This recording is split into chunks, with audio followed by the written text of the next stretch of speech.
नमस्कार, राज्यसभा टीवी के खास कार्यक्रम हमारे विधानमंडल में आपका स्वागत है। मैं हूं अरविंद कुमार सिंह। इस एपिसोड में हम चर्चा करने जा रहे हैं राष्ट्रीय राजधानी क्षेत्र विधानसभा यानी दिल्ली विधानसभा पर।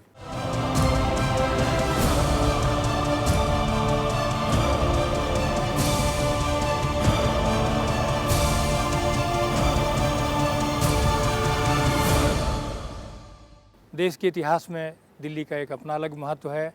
दुनिया के तमाम महत्वपूर्ण नगरों में इसकी गिनती होती है और इसी नाते यहाँ की विधानसभा भी महत्वपूर्ण है। हालांकि 1952 से लेकर अब तक कई प्रयोगों से गुजरकर 1993 में ये नई विधानसभा अस्तित्व में आई। तब से इसने कई महत्वपूर्ण कामों को अंजाम दिया है। आइए आपको दिखाते हैं रिपोर्ट।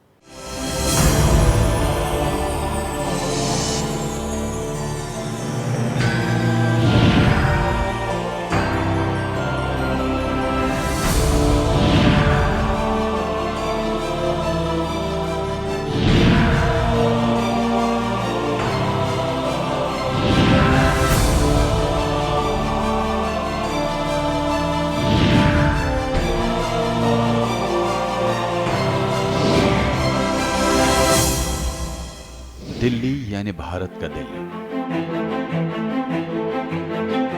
भारत गणराज्य की राजधानी और दुनिया के प्रमुख नगरों में एक। इसे हिंदुओं ने बसाया, मुसलमानों ने सजाया और अंग्रेजों ने आधुनिक रूप दिया।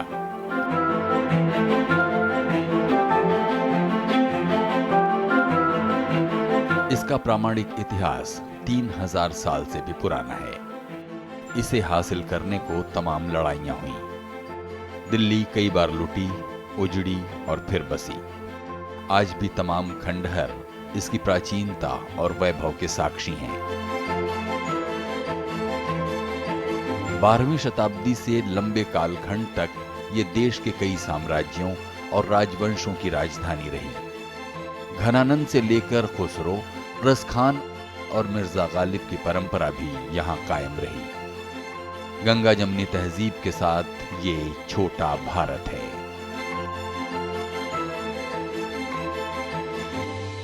दिल्ली देश के लोगों की उम्मीद का शहर है। पूरे देश से लोग सपने लेके यहाँ आते हैं कि और अगर उनको कहीं जगह नहीं मिल रही तो कम से कम देश की राजधानी उनको अपने गोद में बिठाएगी, उनसे प्यार करेगी, उन्हें अपनाएगी। इसीलिए लोग आते हैं। गवर्नमेंट के नाते, विधानसभा होने के नाते हमारी जिम्मेदारी है, प्रतिनिधि होने के नाते हमारी जिम्मेदारी है कि लोगों की ज़िंदगी को सहज बनाने के लिए गवर्नेंस करें। इसी नगर में 1236 में भारत की पहली महिला शासक रजिया सुल्तान ने तब सत्ता संभाली जब राज परिवारों की औरतें महलों में कैद रहती थीं। पृथ्वीराज चौहान से लेकर बहादुर शाह जफर तक ने इतिहास में लंबी लकीर खींची। दिल्ली की सरजमीन पर 8 दिल्लियां बसी। 1638 में शाहजहां ने 7वां नगर शाहजहानाबाद बसाया, जो आज की पुरानी दिल्ली है। खिलजी, तुगलक, मुगलों और सूरी सत्ताओं के कई निशान आज भी कायम हैं। सबसे शानदार विश्व धरोहर है लाल किला और कुतुब मीनार। लाल किला ही 1857 में देश में क्रांति का केंद्र बना। 800 साल यहाँ पे अलग अलग शासक रहे, बड़े महत्वपूर्ण उनका कार्य रहा और निश्चित रूप से वक्त के साथ चीज़ें बदलती हैं, उसी तरह से कोई स्थायी तो नहीं रहा। लेकिन मुझे रज़िया सुल्तान का दौर बड़ा महत्वपूर्ण लगता है। मतलब एक महिला शासक, महिला मुस्लिम शासक वो यहाँ पे रही। तो हालांकि राजा यहाँ पे बहुत हुए सब तर, लेकिन उस आज से 600 बरस पहले महिला मुस्लिम शासक का होना ये अपने आप में मील का पत्थर माना जा सकता है। 1857 में दिल्ली 4 महीनों तक आजाद रही। फिर इस पर अंग्रेजों ने कब्जा जमाया और हजारों भारतीयों को फांसी पर लटका दिया गया। इतना अत्याचार किया और लूट मचाई कि लोग दिल्ली छोड़ गए और आबादी घट गई। दिल्ली की हैसियत घट गई और अब ये पंजाब का मामूली शहर बन गया। लंबे सन्नाटे के बाद 1912 में यहाँ फिर से चहल पहल तब लौटी जब इसे कोलकाता की जगह भारत की राजधानी बनाया गया। किंग जॉर्ज पंचम ने दिल्ली दरबार में ही इसकी घोषणा की। आज दिल्ली विधानसभा की शानदार इमारत यानी पुराना सचिवालय अंग्रेजी राज की सत्ता का केंद्र बना। बाद में लुटियंस ने 8वीं दिल्ली यानी नई दिल्ली बनाई। शानदार इमारतें बनाते वक्त अंग्रेजों को अंदाज था कि भारत में उनकी अनंत काल तक सत्ता कायम रहेगी। जब ये तय हो गया कि भारत की राजधानी कलकत्ता से दिल्ली शिफ्ट होगी, तो ये यूनिवर्सिटी के पास एक जगह है किंग्सवे कैंप, वहाँ वो किंग जॉर्ज उनका राज्याभिषेक का उसमें एक सडनली अनाउंसमेंट कर दी गई कि फलानी तारीख से भारत की राजधानी कलकत्ता से दिल्ली शिफ्ट होगी।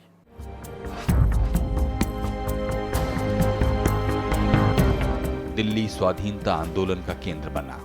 रॉलेट एक्ट हो या नमक सत्याग्रह, हर एक में दिल्ली के सेनानी आगे रहे। स्वामी श्रद्धानंद, हकीम अजमल खां और डॉक्टर मुख्तार अहमद अंसारी से लेकर अरुणा आसफ अली ने आजादी के आंदोलन की आग जलाए रखी।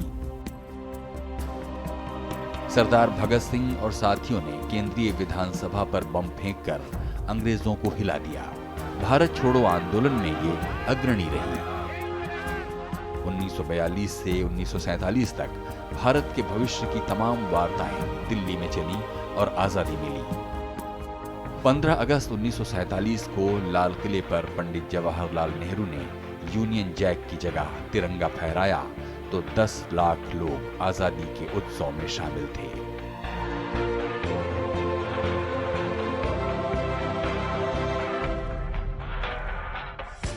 देश भर में आजादी का जश्न मनाया जा रहा था तो दिल्ली भारी तनाव से गुजर रही थी। भारत पाक विभाजन ने दिल्ली को हिलाकर रख दिया। नए पाकिस्तान से 5 लाख शरणार्थियों की भारी भीड़ अमानवीय अत्याचारों की कहानियों के साथ दिल्ली पहुंची तो भारी तनाव फैला। इसे शांत करने 9 सितंबर 1947 को महात्मा गांधी दिल्ली पहुंचे और अनशन पर बैठे। दिल्ली भारी अराजकता से गुजरी और दंगे और लूटपाट का दौर भी देखा। हालात इतने बदतर थे कि पंडित जवाहरलाल नेहरू भी हाथ में बेत लिए बलवाइयों का पीछा करने कनॉट प्लेस पहुंच गए। दिल्ली चीनी युद्ध के दौरान भी भारी तनाव से गुजरी। फिर 1984 में सिखों के नरसंहार ने देश को शर्मसार कर दिया। भारत सरकार और दिल्ली पुलिस पर तमाम सवाल उठे। 52 के बाद तो दिल्ली का मतलब जिसको कहते हैं विस्तार इस तरह से शुरू होना हो गया। एक तो शरणार्थी दिल्ली में आए बड़े पैमाने पे, करीब 5 लाख 6 लाख। उस टाइम दिल्ली की आबादी 7-8 लाख थी या 10 लाख होगी, अब सब मिला के ये एक स्वरूप बना दिल्ली का कि पहले दिल्ली में शाहजहांबाद था, एक तरह से आप कह सकते हैं, जो आज का दिल्ली 6 है, या दिल्ली के ग्रामीण क्षेत्र थे। और भारत सरकार के दफ्तरों में बंगाली लोग उस टाइम बाबू बहुत थे, तो ये लोग रहते थे। मिंटो रोड में रहे, तिमारपुर, गोल मार्केट वगैरह में रहे। तो इस तरह से दिल्ली का स्वरूप बदलता रहा, बनता रहा।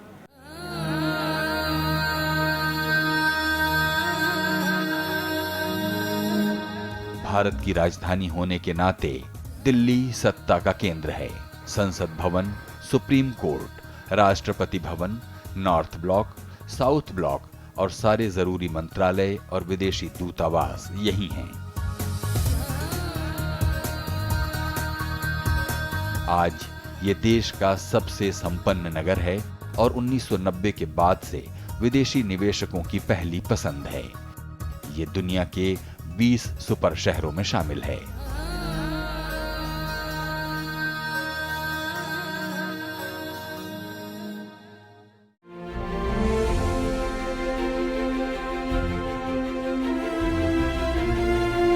और इन्हीं खूबियों के नाते राष्ट्रीय राजधानी क्षेत्र दिल्ली की विधानसभा और यहाँ की सरकार का एक अलग महत्व है।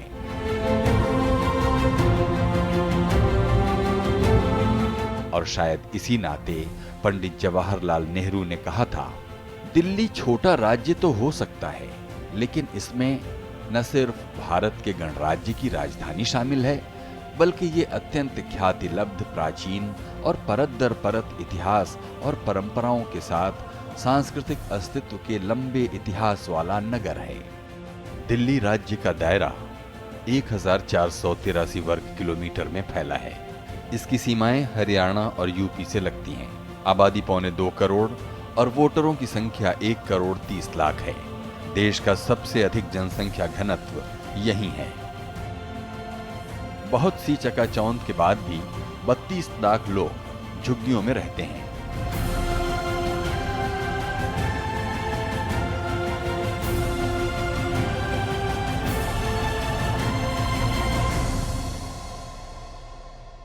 दिल्ली कोई मैन्युफैक्चरिंग शहर नहीं है। दिल्ली बहुत बड़ी इंडस्ट्रीज़ का शहर नहीं है। छोटी छोटी हैं बट बहुत बड़ी इंडस्ट्रीज़ का शहर नहीं है। तो दिल्ली के लोग जब यहाँ आते हैं तो उनको कुछ बुनियादी ज़रूरतें हैं। उन्हें पीने का साफ़ पानी चाहिए, शहर में उन्हें बिजली चाहिए अपने लिए और अफोर्डेबल प्राइस पे चाहिए। तो बिजली, पानी, फिर जब लोग यहाँ रहेंगे तो उनको शिक्षा चाहिए, तो शिक्षा की अच्छी व्यवस्था हो, स्वास्थ्य की अच्छी व्यवस्था हो, पब्लिक ट्रांसपोर्ट हो। ये 5 बुनियादी चीज़ें हैं जो किसी भी शहर के लिए चाहिए, लेकिन दिल्ली अभी इनके लिए जूझ रहा है।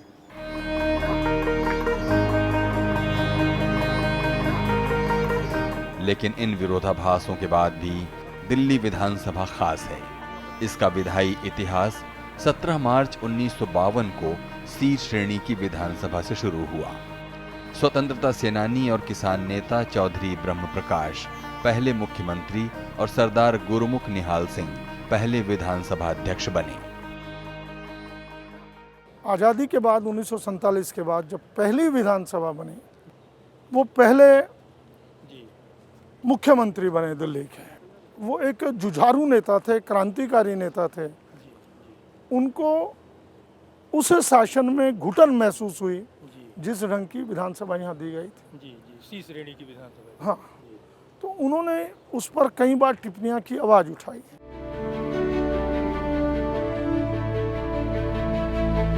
लेकिन आरंभिक विधानसभा चंद सालों ही चली।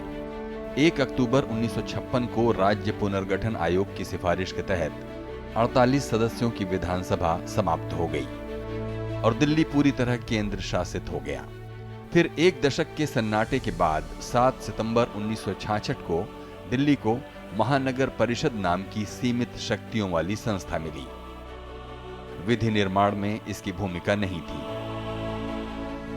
36 सालों में 4 चुनाव हुए और 2 बार सत्ता कांग्रेस और 2 बार जनसंघ के हाथों में रही। 1967 में लाल कृष्ण आडवाणी की अध्यक्षता में महानगर परिषद में शानदार बहसें हुई। यहाँ 1956 के बाद 1967 तक यानी 11 साल दिल्ली की जनता को किसी प्रकार की लोकतांत्रिक तरीके से सरकार नहीं मिली। 1967 में ले दे करके मेट्रोपॉलिटन काउंसिल यहाँ दी गई। उसका भी कार्य यहीं से आरंभ होता था। इसी बिल्डिंग में, इसी भवन में मेट्रोपॉलिटन काउंसिल लगती रही और 1987 तक या 1990 तक वो लगभग यहाँ कार्य किया उन्होंने। दिल्ली में विधानसभा से पूर्वत एक चुनी हुई संस्था थी, उसका नाम था महानगर परिषद। उसमें 58 के करीब या 56 के करीब लोग होते थे और 4-5 लोग नॉमिनेटेड भी थे। उसका लेवल, ये मैं बात कर रहा हूँ 1960 के दशक की, उसका लेवल ही बहुत हाई था। आप ये देखिए, लाल कृष्ण आडवाणी ये स्पीकर की कुर्सी पर बैठते थे दिल्ली विधानसभा में। यहाँ से शुरू किया इन्होंने अपनी इनिंग। जग प्रवेश चंद्र, ये लोग इस विधानसभा से निकले हुए हैं। जो लेवल ऑफ डिबेट था, जगदीश मुखी, ये अब पुराने लोग रह गए, चौधरी प्रेम सिंह, ये महानगर परिषद से निकल के आए हैं। बाद में विधानसभा बनी तो इसके मेंबर बन गए। तो वहाँ लेवल ऑफ डिबेट काफ़ी अच्छा था।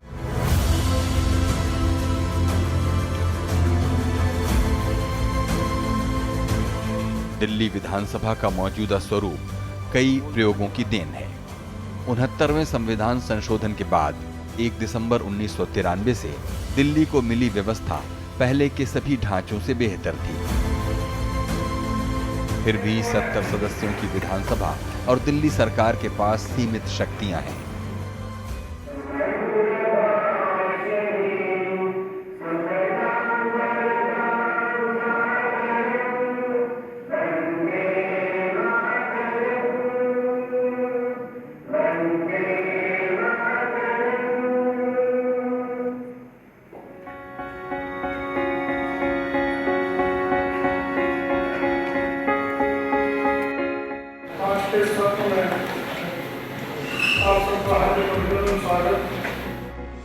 भूमि, पुलिस और कानून व्यवस्था को छोड़ राज्य सूची के 66 में से 63 विषयों पर विधानसभा कानून बनाने में सक्षम है, लेकिन विधायी प्रस्तावों की मंजूरी की प्रक्रिया जटिल है। गैर सरकारी सदस्यों का विधेयक भी सरकारी मंजूरी का दरकार होता है। सत्ता की असली बागडोर उपराज्यपाल के हवाले है। दिल्ली विधानसभा के अध्यक्ष रामनिवास गोयल हैं, जबकि नेता सदन और मुख्यमंत्री अरविंद केजरीवाल और नेता प्रतिपक्ष विजेंद्र गुप्ता हैं। दिल्ली सरकार की अपनी पावर है, पूरी स्टेटहुड नहीं है ये।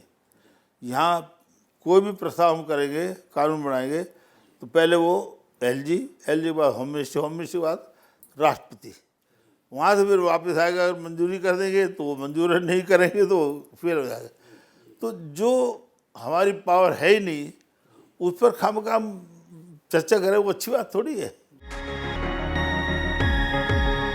दिल्ली विधानसभा ने अपने कामकाज को बेहतर बनाने की ठोस प्रक्रिया और नियमावली बनाई है। 1993 में पहली विधानसभा में बीजेपी ने 49 सीटें जीतकर पहली सरकार बनाई। यहां के प्रशासनिक तंत्र को पहले मुख्यमंत्री मदन लाल खुराना ने ठोस आधार दिया।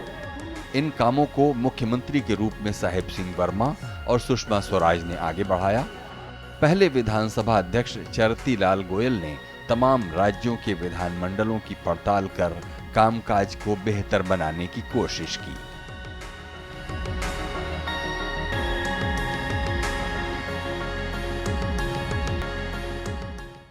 दिल्ली विधानसभा में वाद विवाद का स्तर बेहतर रहा है और यहाँ नागरिकों की समस्याओं और सवालों पर लगातार बेबाकी से बहसें हुई हैं और जनप्रतिनिधियों ने तमाम समस्याओं का समाधान निकालने की कोशिश की है।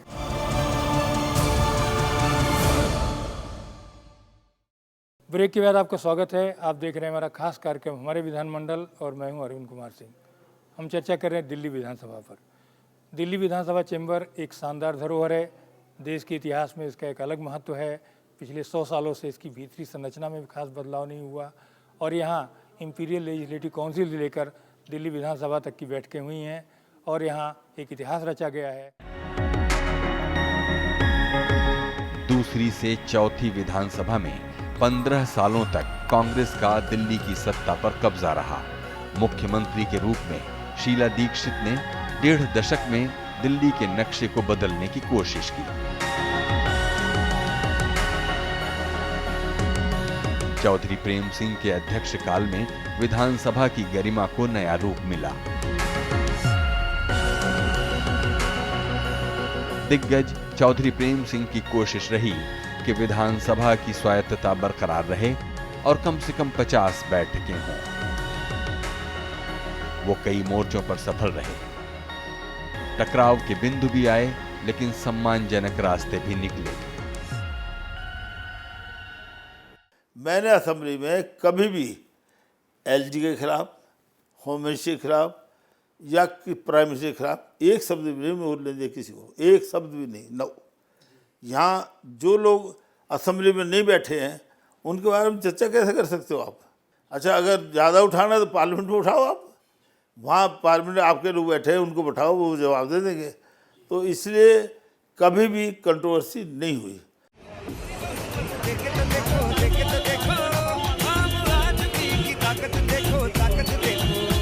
पांचवी विधानसभा में कांग्रेस और बीजेपी को एक नई राजनीतिक शक्ति आम आदमी पार्टी ने चुनौती दी।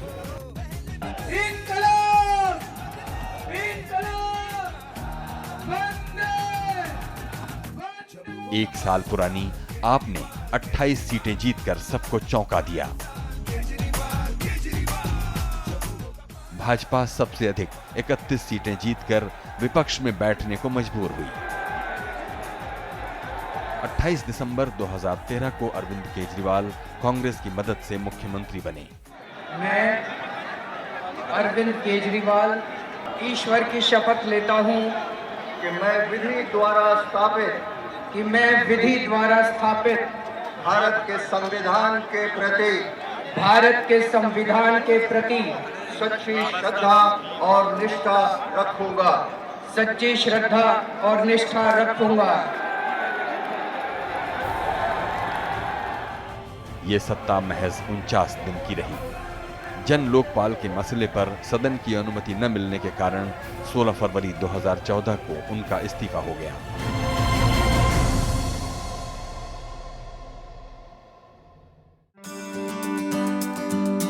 सात फरवरी 2015 को नए चुनावों में छठी विधानसभा में 67 सीटों के साथ आपने ऐतिहासिक विजय हासिल की। भाजपा 3 सीटों पर सिमट गई और कांग्रेस 0 पर। ये बड़ा संयोग है कि इसमें 70 में से 67 एक ही पार्टी के एमएलएज हैं। अधिकतर एमएलएज पहली बार बने हैं। अधिकतर एमएलएज 40 से 45 साल की उम्र के एमएलएज हैं, मिनिस्टर्स हैं। तो ये एक कंपैरेटिवली बहुत यंग और बहुत फ्रेश माइंड के साथ में विधानसभा काम कर रही है। इसमें लोगों को उतना अनुभव नहीं है अपने कार्यक्षेत्र का, लेकिन उसके प्लस भी हैं, माइनस भी हैं। नया होना असेट है यहाँ, और नई सोच असेट है।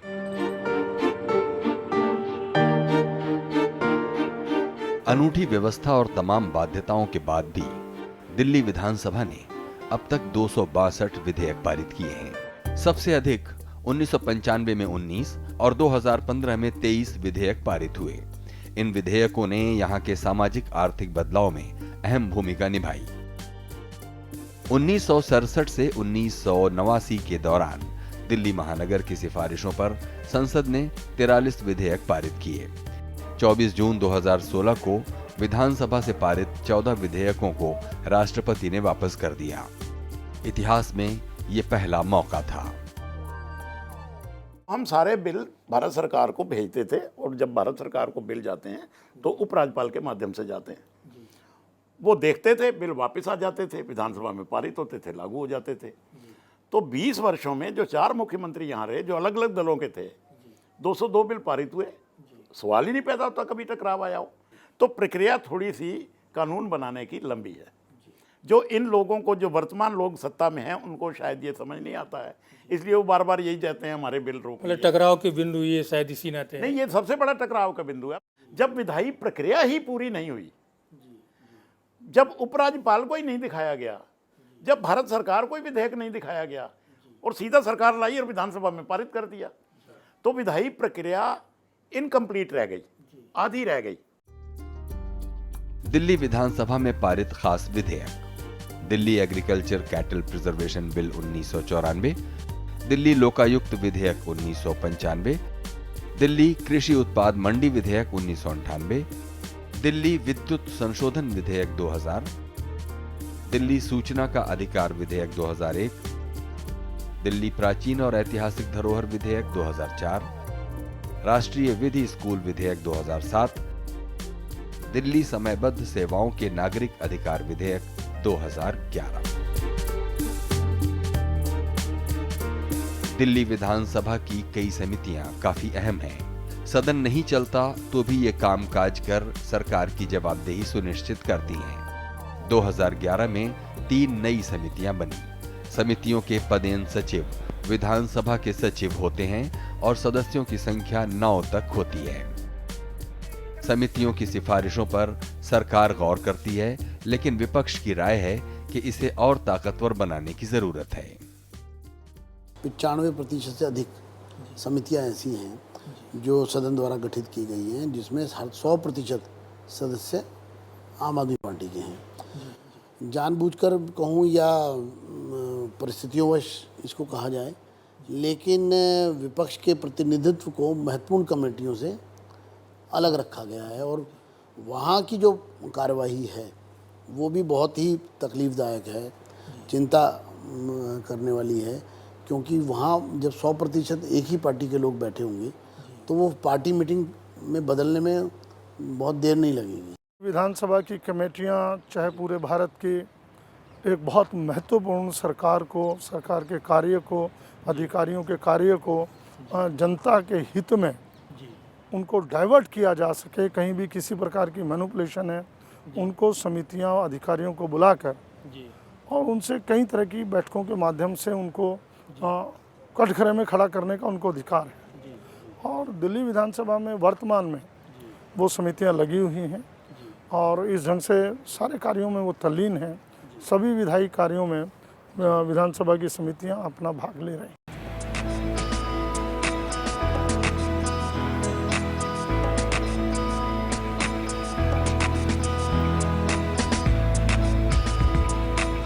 विधानसभा की प्रमुख समितियां: लोक लेखा समिति, प्राक्कलन समिति, सरकारी उपक्रमों संबंधी समिति, सरकारी आश्वासन समिति, याचिका समिति और नियम समिति, विशेषाधिकार समिति और अल्पसंख्यक कल्याण समिति। बैठकों के समय के मामले में दिल्ली विधानसभा देश में सबसे खास है। यहां इंग्लैंड के हाउस ऑफ कॉमन्स की तर्ज पर बैठकें दोपहर 2 बजे से शुरू होती हैं। संसद और देश के दूसरे विधायी निकायों में 11 बजे से बैठकों की परंपरा है। बैठक के समय को लेकर कई बार चर्चाएं हुई, लेकिन विधायक और पीठासीन अधिकारी यही समय बनाए रखना चाहते हैं। महानगर परिषद की बैठकें भी 2 बजे ही हुआ करती थी। इस समय के पीछे कई तर्क हैं। हमने स्पीकर साहब से कहा जी पूरे देश के विधानमंडल 11 बजे बैठते, तो आप इसका 2 बजे समय कर लीजिए, क्योंकि नियम अभी बन रहे थे नई विधानसभा के। सभी नेताओं का, चाहे पक्ष के हों विपक्ष के हों, उनका ये मानना था कि हमारे यहाँ तो 11-12 बजे तक जो लोकल लोग हैं फरियादी, वही हमें नहीं छोड़ते, क्योंकि हम कॉन्स्टिट्यूंसी में उनके बीच में रहते हैं, परमानेंटली घर हमारा यहाँ है, तो 11 बजे तो हम नहीं पहुँच पाएंगे। और इस 2 बजे में दिक्कत क्या है? तो फिर ये तय हुआ कि नहीं 2 बजे चलने दो, 2 बजे ठीक है।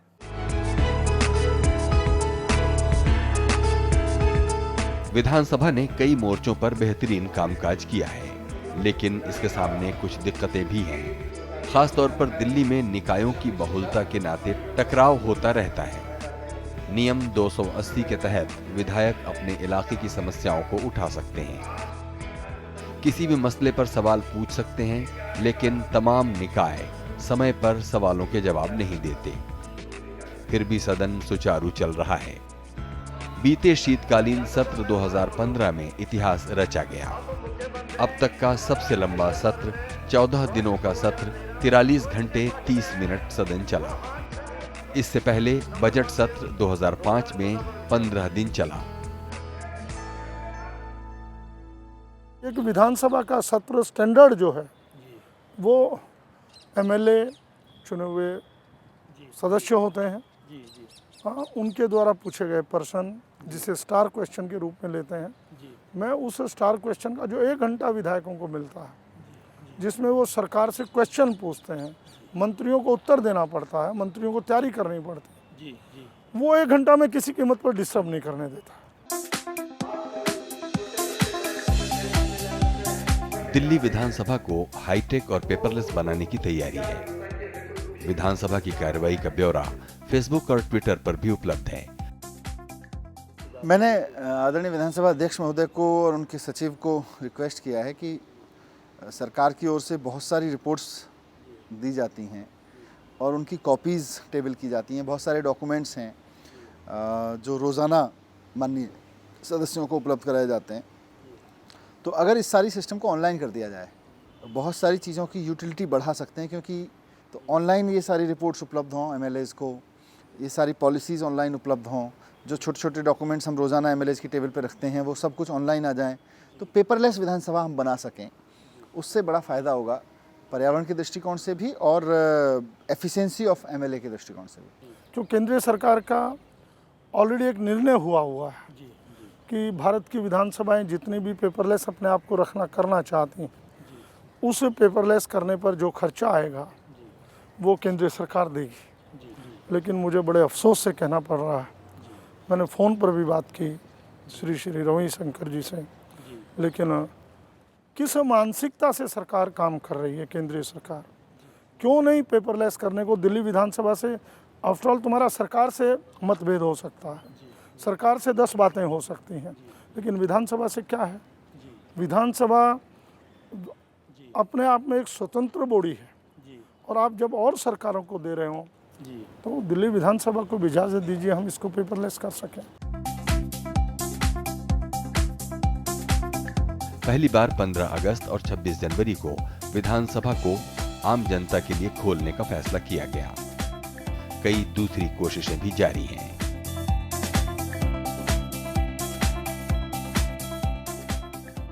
लाइटिंग पर हम पैसा खर्च करते हैं, तो ये आम जनता को क्यों ना अलाउ किया जाए, खोला जाए। मैंने निर्णय लिया, पिछले साल 26 जनवरी पर यह खोला गया, हाँ, और 15 अगस्त पर इस वर्ष खोला गया। और जनता का रेस्पॉन्स इस बार जितना मिला है, मैं स्वयं यहाँ 2.5 घंटे रहा हूँ, बहुत अच्छा जनता का रेस्पॉन्स मिला।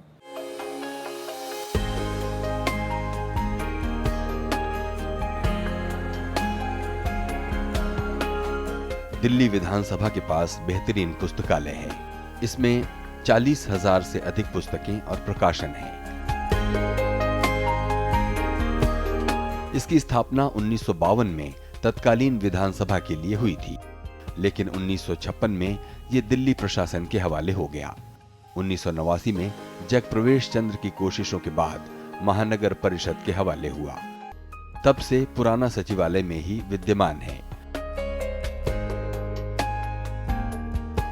विधानसभा सचिवालय को लेकर जरूर कुछ दिक्कतें हैं। विधानमंडलों को प्रशासनिक और वित्तीय स्वायत्तता मिली है। वहीं दिल्ली विधानसभा का सचिवालय का स्टाफ दिल्ली सरकार के अधीन है।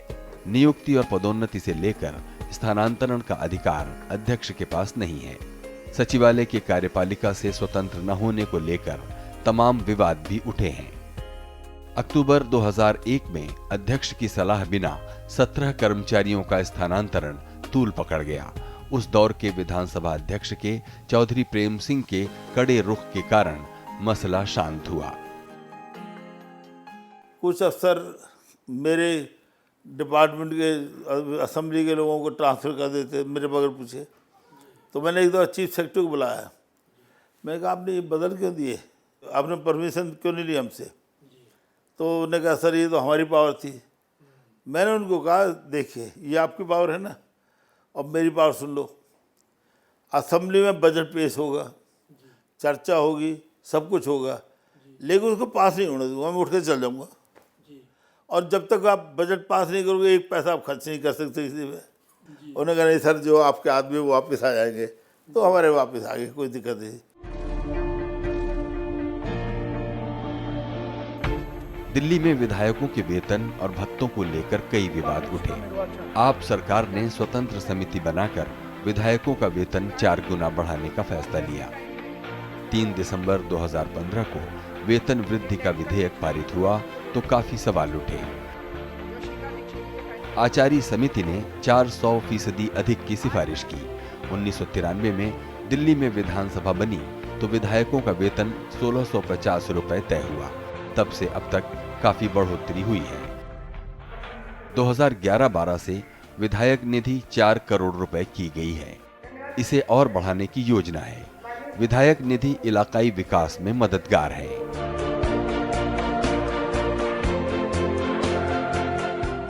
%400 अगर आप हाइक कर रहे हैं या उससे अधिक तरह की आप सुविधाएं देने की बात कर रहे हैं, अगर आप अचानक देश की सबसे अधिक सैलरी देने वाली असेंबली बन जाएं और अभी उसमें आपका नंबर बहुत पीछे हो और सिर्फ अधिक सैलरी देने वाली ही नहीं बल्कि ये कहा जाए कि प्रधानमंत्री से ज़्यादा एक विधायक या मुख्यमंत्री की सैलरी होगी, तो फिर उस पर सवाल खड़े होते हैं।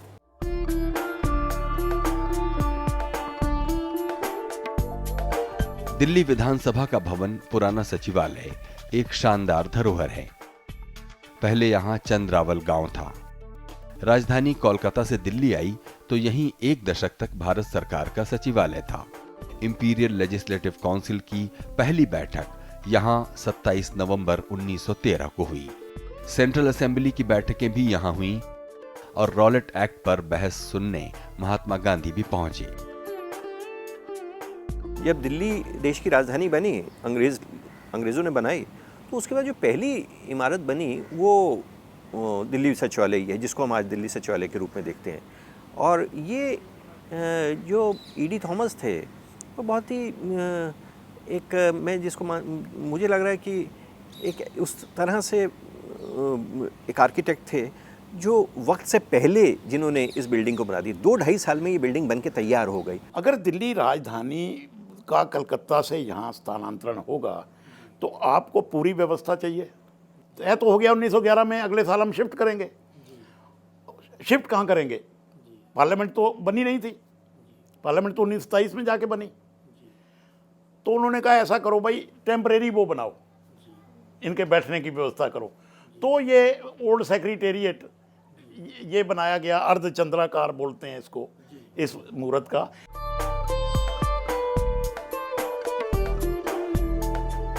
यहाँ कई राष्ट्रीय और अंतर्राष्ट्रीय सम्मेलन हुए। यहाँ इंपीरियल लेजिस्लेटिव काउंसिल और फिर सेंट्रल असेंबली में पंडित मदन मोहन मालवीय, मोहम्मद अली जिन्ना, विपिन चंद्र पाल, लाला लाजपत राय, गोपाल कृष्ण गोखले, सुरेंद्रनाथ बैनर्जी, तेज बहादुर सप्रू, मजहरुल हक, सच्चिदानंद सिन्हा, चितरंजन दास जैसे तमाम दिग्गज नेता बैठे। तमाम ऐतिहासिक विधेयक पारित हुए और वित्तीय समितियां और स्थायी समितियां बनी। विट्ठल भाई पटेल यहीं पहले भारतीय अध्यक्ष चुने गए और यहीं से अलग रेल बजट का सिलसिला भी आरंभ हुआ। सदन की आंतरिक व्यवस्था में खास बदलाव नहीं हुआ है।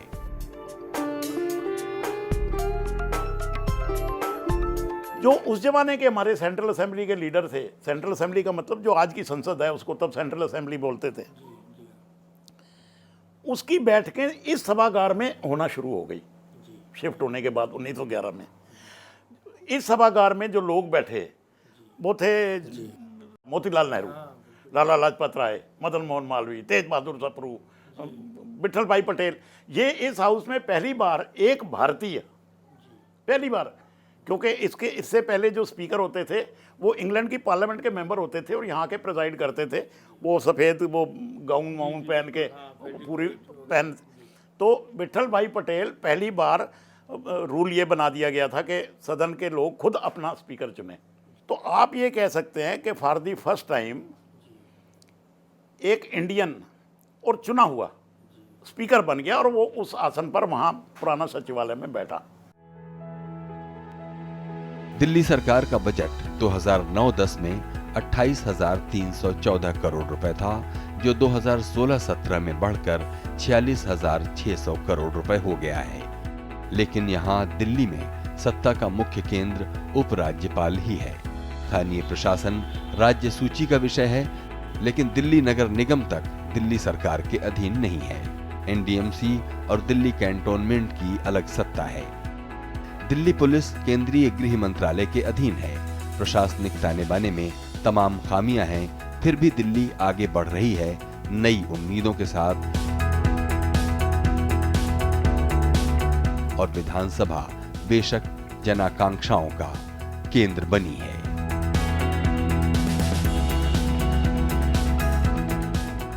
तो कुल मिलाकर ये माना जा सकता है कि देश की विधायी निकायों का संचालन आज बहुत चुनौतीपूर्ण है और दिल्ली विधानसभा भी उससे अछूती नहीं है। लेकिन इसके बावजूद अपने अधिकार क्षेत्र में इसने बेहतरीन काम किया है। वाद विवाद की गुणवत्ता बरकरार है और तमाम महत्वपूर्ण विधेयक भी इसने पारित किए हैं। इस एपिसोड में फ़िलहाल यहीं तक। आगे मिलेंगे किसी और खास विधानसभा के साथ। तब तक के लिए धन्यवाद।